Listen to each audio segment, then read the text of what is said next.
বিকাশ অ্যাকাউন্টের নাম্বার পরিবর্তন করবেন কিভাবে? বিকাশ অ্যাকাউন্ট খোলার সময় যে কারো নাম্বার দিয়ে খুলে ফেলি, পরবর্তীতে গিয়ে আমাদের বিকাশ অ্যাকাউন্টের নাম্বার চেঞ্জ করার প্রয়োজন হয়, সিম নষ্ট হয়ে যায় বা অনেক সমস্যা দেখায়। এই কারণে আমরা বিকাশ অ্যাকাউন্টের নাম্বার চেঞ্জ করার অনেক প্রয়োজন হয়। তো কিভাবে সঠিক নিয়মে বিকাশ অ্যাকাউন্টের নাম্বার চেঞ্জ করবেন আজকের ভিডিওতে দেখাবো, তাই একটুকু স্কিপ না করে ভিডিওটি সম্পূর্ণটাই কন্টিনিউ করুন। তো চলুন আজকের এই ভিডিওটি শুরু করা যাক। আরেকটি রিকোয়েস্ট থাকবে, অবশ্যই আমাদের এই চ্যানেলটি সাবস্ক্রাইব করে রাখবেন, ভিডিওতে একটি অবশ্যই লাইক করবেন। তো চলুন বেশি কথা না বলে আজকের এই ভিডিওটি শুরু করা যাক। এই কাজটি করার জন্য সকলেই প্রথমে বিকাশ অ্যাপসের মধ্যে চলে আসবেন। বিকাশে আসার পর পিন নাম্বার দিয়ে এটাকে লগ ইন করে হোম পেজে চলে আসবেন। হোম পেজে আসার পর এক কোণায় দেখবেন আপনার প্রোফাইল পিকচার। এই প্রোফাইল পিকচারের উপর আপনি একটি ক্লিক করে দিবেন। এইখানে হচ্ছে আপনার কাজ। তো এই প্রোফাইল পিকচারের উপরে ক্লিক করে দেওয়ার পর আপনার সামনে ঠিক এইরকম একটি ইন্টারফেস চলে আসবে। এখানে এক জায়গায় দেখবেন বিকাশ নাম্বার আপডেট। এই বিকাশ নাম্বার আপডেটের উপর আপনি একটি ক্লিক করলেই আপনার সামনে যে দুঃখিত দেখাবে, কিন্তু এটা দুঃখিত নয়, এটা আপনাকে দেখাচ্ছে তাই, কিন্তু আপনি তো আসল রহস্য জানেনই না।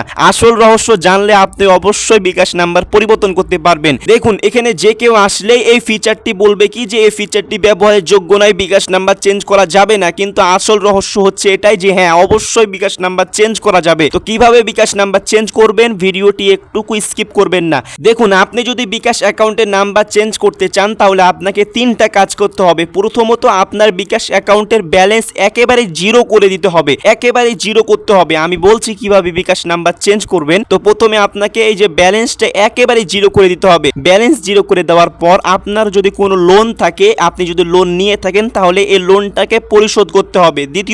তৃতীয়ত হচ্ছে আপনি যদি সেভিংস অ্যাকাউন্ট খুলে থাকেন, যদি সেভিংস করে থাকেন তাহলে অবশ্যই আপনি এই সেভিংসটি পরিশোধ করবেন। কিস্তিগুলো পরিশোধ করে একেবারে আপনি শূন্য হয়ে যাবেন। শূন্য হয়ে গিয়ে একেবারেই নতুন করে আপনি বিকাশ অ্যাকাউন্টটি চেঞ্জ করতে পারবেন। কিভাবে চেঞ্জ করবেন দেখুন, আপনাকে বলি। আপনি যদি চেঞ্জ করতে চান তাহলে আপনাকে যে সিমে অ্যাকাউন্টটি খুলেছেন সেই সিমে আপনি ওই বিকাশ অ্যাকাউন্টটি বন্ধ করে দিতে হবে, একেবারে বন্ধ করে দিতে হবে। ওই সিমে বিকাশ অ্যাকাউন্টটি বন্ধ করে দিতে হবে এবং আপনি যেই সিমে নিতে চান সেই সিমে আবার নতুন করে এনআইডি কার্ড দিয়ে নতুন করে খুলতে হবে। আপনি যদি চান যে অন্য সিমে আমি বিকাশ অ্যাকাউন্টে নিব, তাহলে যেই আপনার অ্যাকাউন্টটি আছে সেই অ্যাকাউন্টে নিতে পারবেন না। সেই অ্যাকাউন্টে আগে আপনাকে বন্ধ করতে হবে। বন্ধ করার পর আপনি অন্য সিমে নতুন করে আপনি বিকাশ অ্যাকাউন্ট খুলতে পারবেন। এটাই হচ্ছে আপনার প্রসেস, আর অন্য কোনো প্রসেস নেই। প্রয়োজন যেহেতু আছে, প্রয়োজন যেহেতু হয়, সিম নষ্ট হয়ে যায় বা অনেক ক্ষেত্রেই বিকাশ অ্যাকাউন্টের নাম্বার চেঞ্জ করার অনেক প্রয়োজন হয়, সিম নষ্ট হয়ে যায়, তাহলে আপনি কি করবেন? প্রথমে আপনি ওই সিমে বিকাশ অ্যাকাউন্টটি ডিলিট করে দিবেন, বিকাশ অ্যাকাউন্টটি একেবারে রিমুভ করে দিবেন।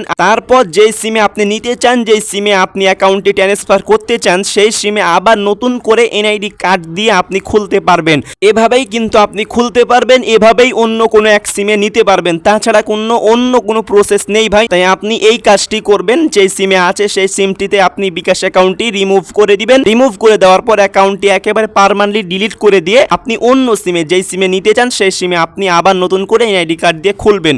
এটাই হচ্ছে আপনার আসল কাজ। তাছাড়া অন্য কোনো যদি কাজে যান আপনি খুলতে পারবেন না, অন্য কোনো রাস্তা গিয়ে আপনি বিকাশ অ্যাকাউন্টটি ট্রান্সফার করতে পারবেন না। তো আশা করছি এই বিষয়টি যদি আপনি করেন, অবশ্যই আপনি অন্য কোনো সিমে বা অন্য কোনো নাম্বারে বিকাশ অ্যাকাউন্টটি নিতে পারবেন, চেঞ্জ করতে পারবেন। তো আশা করছি এই বিষয়টি জানতে পেরেছেন, বুঝতে পেরেছেন। এই ভিডিওটি দেখে একটু উপকার হলে অথবা এই ভিডিওটি একটু ভালো লাগলে আমাদের চ্যানেলটি সাবস্ক্রাইব করে রাখবেন, ভিডিওতে একটি অবশ্যই লাইক করবেন। তো দেখা হচ্ছে পরবর্তী একটি ভিডিওতে। সকলেই ভালো থাকুন, সুস্থ থাকুন, আল্লাহ হাফেজ।